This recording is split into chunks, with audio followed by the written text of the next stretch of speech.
Hello everyone, welcome to all of you on the YouTube channel of Prince Resources. My name is Anuj Kumar Sharma. Guys, आज मैं आप लोगों के लिए प्राचीन भारत यानी कि एंशिएंट इंडिया का एक बहुत ही इंपॉर्टेंट टॉपिक लेकर के आया हूं.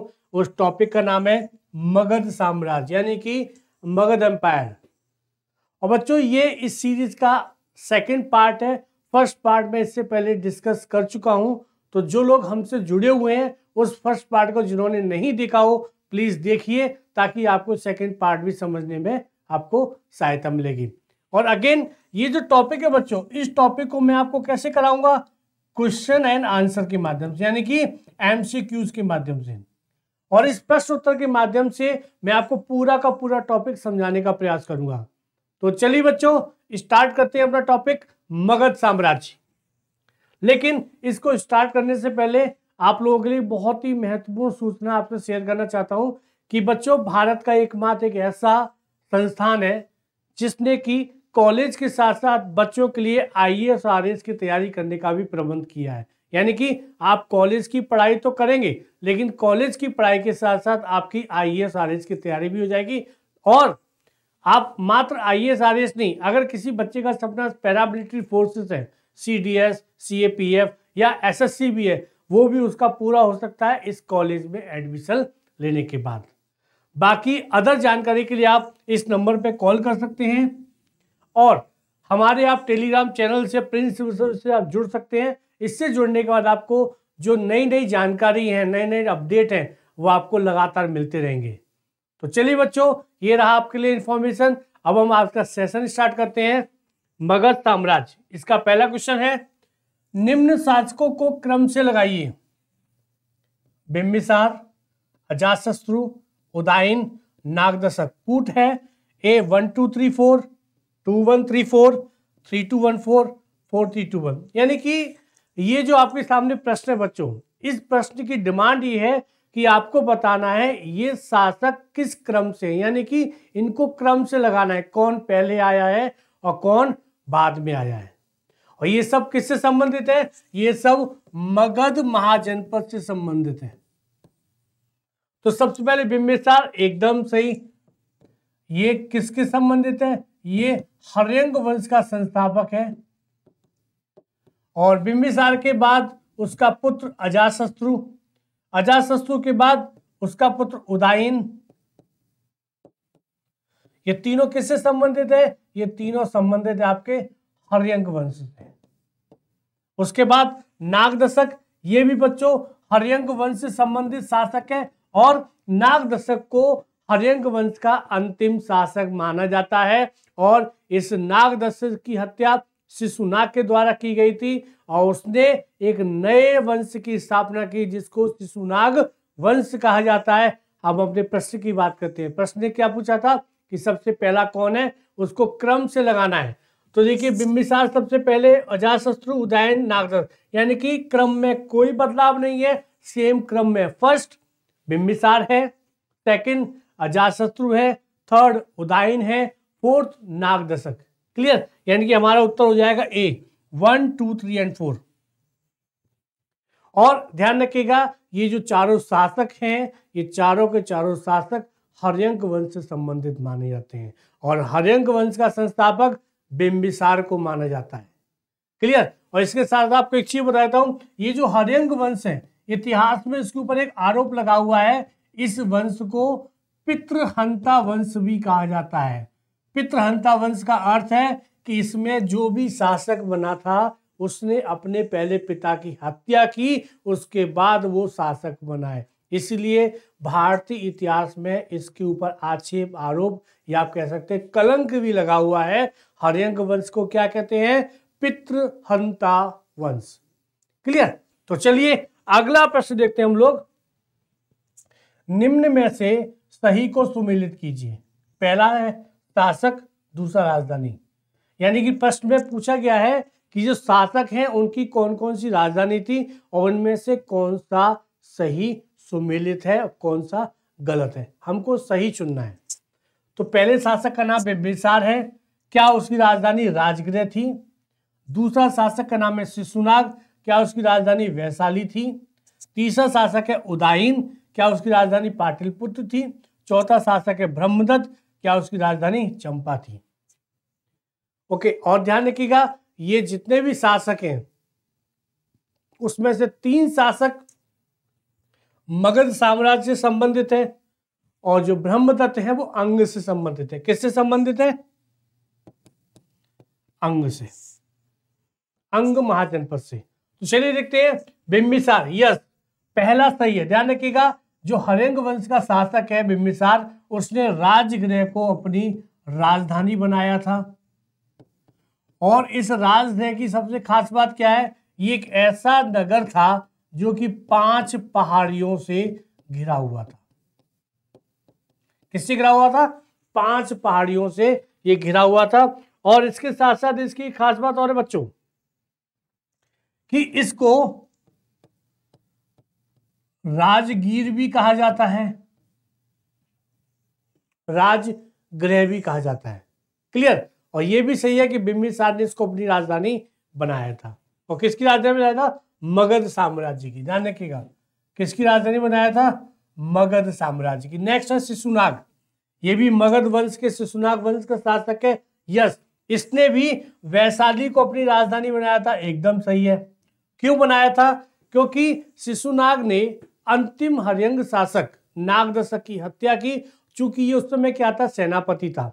और सेनापति के साथ साथ ये बनारस का गवर्नर भी माना जाता है। सॉरी, ये बनारस का गवर्नर था, सेनापति नहीं।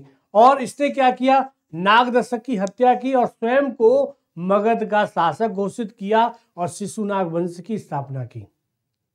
अब चूंकि इसने हत्या की थी तो इसको डर भी था, तो इसने क्या किया? इसने राजगृह की बजाय वैशाली को अस्थायी रूप से अपनी राजधानी बनाया। क्यों? क्योंकि इसको एक डर था, हो सकता है कि नागदशक के कुछ अधिकारी या पाटिलपुत्र या राजगृह की जो जनता है मुझे एक्सेप्ट ना करे, इसलिए अपनी सुरक्षा के मद्देनजर उसने वैशाली को अस्थायी रूप से अपनी राजधानी बनाया था। तो दूसरा भी सही है। तीसरा है उदयन। यस, उदयन भी एकदम सही है। उदयन ने ही पाटिलपुत्र को अपनी राजधानी बनाया था। इसके साथ साथ उदयन को पाटिलपुत्र का संस्थापक भी कहा जाता है। ध्यान रखिएगा उदयन वो शासक है जिसने पाटिलपुत्र की स्थापना की, इसको संस्थापक माना जाता है। और पाटिलपुत्र कहां स्थित था? पाटिलपुत्र गंगा और सोन नदी के संगम पर स्थित था। और ये पाटिलपुत्र बच्चों जैसे राजगृह 5 पहाड़ियों से घिरा हुआ था, पाटिलपुत्र को एक जल दुर्ग माना जाता है। जल दुर्ग किसको कहते हैं? जल दुर्ग उसको कहते हैं जो चारों तरफ जल से घिरा हुआ हो और जिससे जल के माध्यम से सुरक्षा किससे हो सकती है? शत्रुओं से। जैसे राजगृह पहाड़ियों से घिरा हुआ है तो उसके किले पर आक्रमण नहीं हो सकता, क्योंकि पहाड़ियों पर चढ़ेंगे तो क्या हुआ? दुश्मन का नामो निशान मिटा दिया जाएगा उस पहाड़ के ऊपर से। कोई किला तो ऊपर है, सेम पाटिलपुत्र, क्योंकि ये जल दुर्ग है।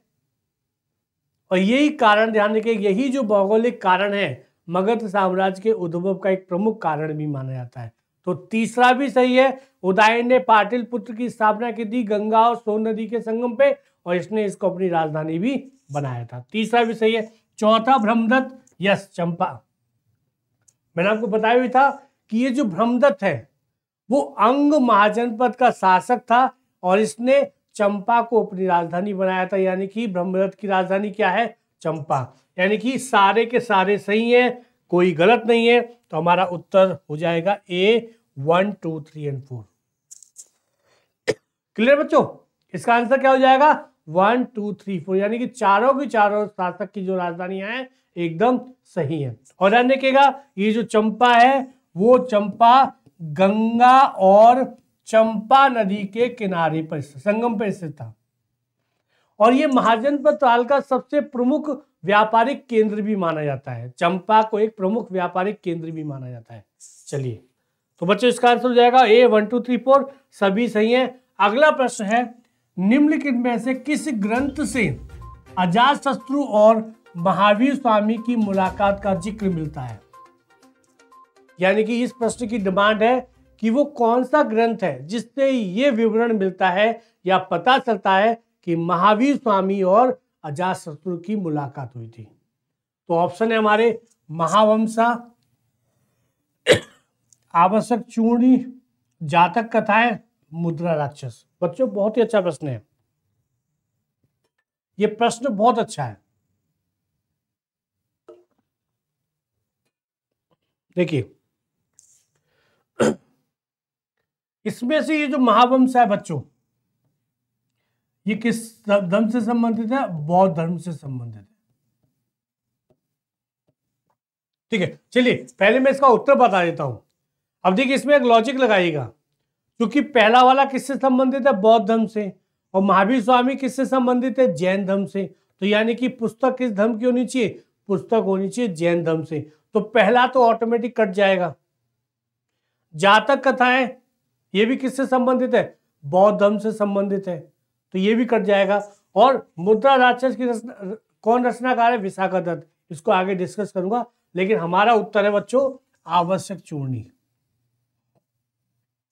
ये वो ग्रंथ है, इस ग्रंथ से पता चलता है कि अजातशत्रु ने महावीर स्वामी से मुलाकात की थी, और उस मुलाकात का उद्देश्य कई सारे थे। राजनीतिक उद्देश्य के साथ साथ एक उद्देश्य ये भी था, वो महावीर स्वामी को ये सूचना देना चाहते थे कि आपका जो ये जैन संघ है, जैन संघ में कुछ ऐसे भ्रष्टाचार, कुछ ऐसे जैन भिक्षु, जैन गुरु कह सकते हैं, या जैन जिन्होंने ग्रहण किया था वो उनके बारे में कह सकते हैं, वो यहाँ पर भ्रष्टाचार फैला रहे हैं।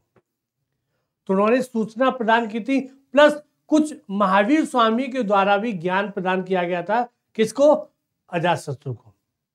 अजातशत्रु ने पूछा था कि इस लोक से परलोक जाने का माध्यम क्या है?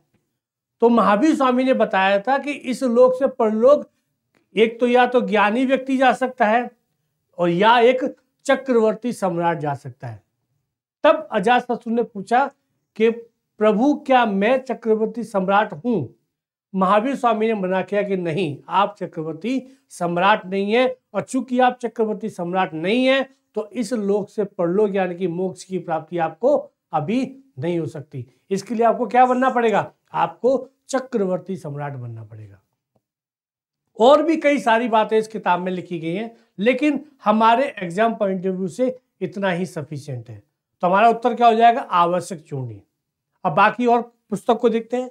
ये महावंसा, महावंसा ये बौद्ध धर्म से संबंधित एक ग्रंथ है। इस महावंसा में कई सारी जानकारी प्राप्त होती है, और एक जानकारी प्राप्त होती है, महावंसा में एक जगह लिखा गया है कि ये जो मगध का शासक था, हर्यंग वंश का संस्थापक, जिसका नाम है बिंबिसार, महावंसा में कहा गया कि बिंबिसार को उसके पिता ने 15 वर्ष की आयु में 15 वर्ष की आयु में राजा बना दिया था। यानी कि बिंबिसार के राजा बनने का जो विवरण है, उल्लेख है, किससे पता चलता है? महावंसा से। वहीं ये जातक कथाएं, ध्यान रखिएगा, जातक कथाएं ये महात्मा बुद्ध से संबंधित है, यानी कि आप कह सकते हैं बौद्ध धर्म से संबंधित है। और इन जातक कथाओं में महात्मा बुद्ध के पूर्व जन्मों की कथाएं प्राप्त होती हैं। पूर्व जन्म की जो कथाएं किससे प्राप्त होती हैं? जातक कथाएं। जो इसमें कहा गया है कि महात्मा बुद्ध की जो 84,000 जन्म थे, उन जन्मों की कथा इन जातक कथाओं से प्राप्त होती है।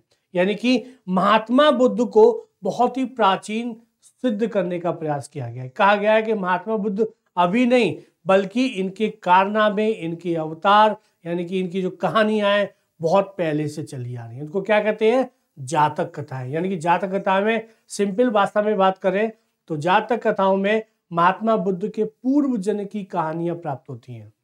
मुद्रा राक्षस, इसकी रचयिता का नाम है विशाखा दत्त, और ये किसी धर्म से संबंधित नहीं है, बल्कि ये कि नाटक है। और इस नाटक में कई सारी कहानियां, कई सारे विवरण प्राप्त होते हैं। जैसे ये नाटक मुद्रा राक्षस जो है विशाखा दत्त का, ये चंद्रगुप्त मौर्य के लिए एक शब्द का प्रयोग करता है, उस शब्द का नाम है वृषल। ये जो वृषल है, वृषल यानी कि निम्न जाति का सूचक है, और विशाखा दत्त ने चंद्रगुप्त और मौर्य शासकों को शूद्र जाति का बताया है, निम्न जाति का बताया है इसके माध्यम से। और भी इसमें कई सारी जानकारी प्राप्त होती है। समय आने पर जब भी मौका मिलेगा जो उससे संबंधित जानकारी होगी मैं आपको बताने का प्रयास करूंगा। लेकिन अब इस प्रश्न पे आते हैं, तो इस प्रश्न का उत्तर क्या हो जाएगा? इस प्रश्न का उत्तर हो जाएगा आवश्यक जोड़नी। ठीक है, नेक्स्ट है निम्नलिखित में से किसके सहयोग से अजातशत्रु ने वैशाली को पराजित किया? ए घनानंद, बी वशीकार, सी चाणक्य, डी पतंजलि। ओके, अब देखिए अजातशत्रु किससे संबंधित है? मगध साम्राज्य से। मगध साम्राज्य के किस वंश से संबंधित है? हर्यंक वंश से संबंधित है। और बिंबिसार के बाद जब ये शासक बना अपने पिता की हत्या करने के बाद, तो उसका एक उद्देश्य था, वो उद्देश्य था साम्राज्य विस्तार। साम्राज्य विस्तार मतलब जो अन्य महाजनपद थे छठी सदी ईसा पूर्व में, उनके ऊपर आक्रमण करके उनके राज्य को अपने साम्राज्य में मिला लेना, ये अजातशत्रु की नीति थी। और इसमें वैशाली क्या है? वैशाली एक प्रकार का गणराज्य था और कहते हैं कि उस समय ही बहुत ही शक्तिशाली गणराज्य माना जाता था और ये कभी भी गुलाम नहीं हुआ।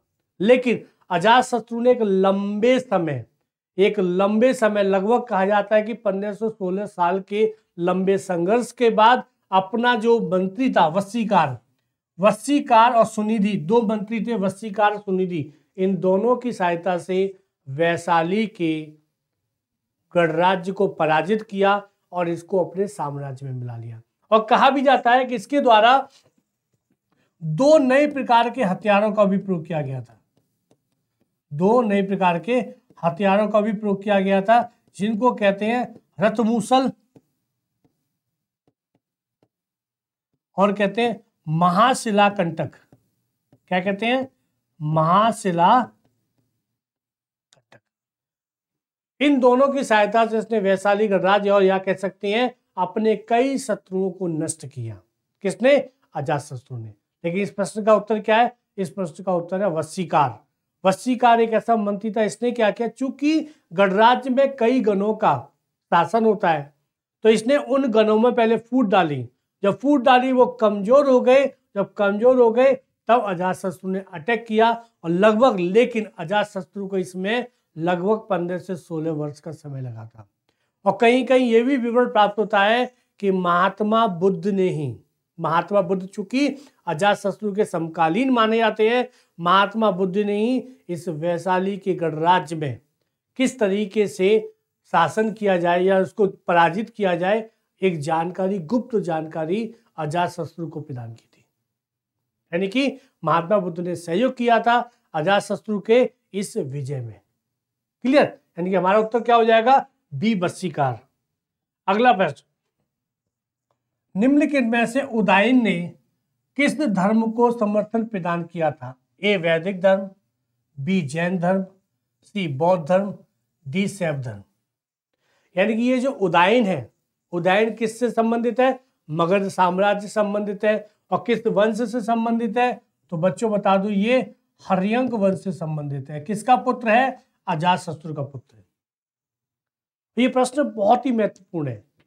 ये महत्वपूर्ण इसलिए है क्योंकि बच्चों ध्यान रखिएगा, उदायन अजातशत्रु का पुत्र है और उदायन ने अपने पिता और उनसे अलग होकर के जैन धर्म का समर्थन किया है।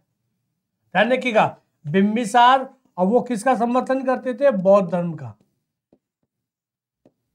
फिर मैं कह रहा हूं इसको अब ऐसे नहीं कहना है कि आप इस पे एकदम मोहर लगा दीजिएगा कि बिंबिसार और ये अजातशत्रु दोनों बौद्ध धर्म को मानते थे, लेकिन वो इसके साथ साथ अन्य धर्मों को भी स्वीकार करते थे। अन्य धर्मों का उन्होंने विरोध नहीं किया है, लेकिन उदायन ने जैन धर्म को सपोर्ट किया है, जैन धर्म को संरक्षण प्रदान किया है। ठीक है, अब इसका मतलब ये नहीं कि बौद्ध धर्म को नहीं मानता है, लेकिन उसने व्यक्तिगत रूप से अपने आप को क्या कहा है? अपने आप को जैन धर्म का समर्थक बताया है और जैन धर्म को उसने संरक्षण प्रदान किया है। तो हमारे प्रश्न का उत्तर हो जाएगा जैन धर्म। क्लियर? दूसरा ध्यान रखिएगा, जैन धर्म व बौद्ध धर्म 6ठी सदी ईसा पूर्व के धार्मिक आंदोलन के एक प्रमुख संप्रदाय माने जाते हैं, धार्मिक आंदोलन माने जाते हैं। और इन आंदोलन का उद्भव क्यों हुआ? इन आंदोलन का उद्भव हुआ है वैदिक धर्म के विरोध में। वैदिक धर्म में जो यज्ञ की परंपरा थी, उस यज्ञ की परंपरा के विरोध में बौद्ध धर्म और जैन धर्म। प्लस आपको एक बात तो बताना चाहूंगा कि 6ठी सदी ईसा पूर्व में जैन धर्म बौद्ध धर्म के साथ साथ लगभग 63 संप्रदाय और थे जो कि इस धार्मिक आंदोलन में सहयोग कर रहे थे। किसके विरोध में? वैदिक धर्म के विरोध में। लेकिन उन 63 संप्रदायों में से मात्र बौद्ध और जैन धर्म आप कह सकते हैं पूर्णतः सफल रहे थे वैदिक धर्म के विरोध में, और ये इन्होंने अपना अस्तित्व बना करके रखा। बाकी लगभग सभी का अस्तित्व समाप्त हो चुका है, लेकिन अभी भी बौद्ध और जैन धर्म आपके सामने प्रस्तुत है। ओके, तो ये था बच्चे आज का सेशन। आपको कैसा लगा प्लीज कमेंट कीजिएगा, शेयर कीजिएगा, सब्सक्राइब कीजिएगा और अपने दोस्तों को इसके बारे में बताइएगा ताकि वो इसका फायदा उठा सकें या उसका लाभ ले सकें। ओके बच्चों, थैंक यू सो मच।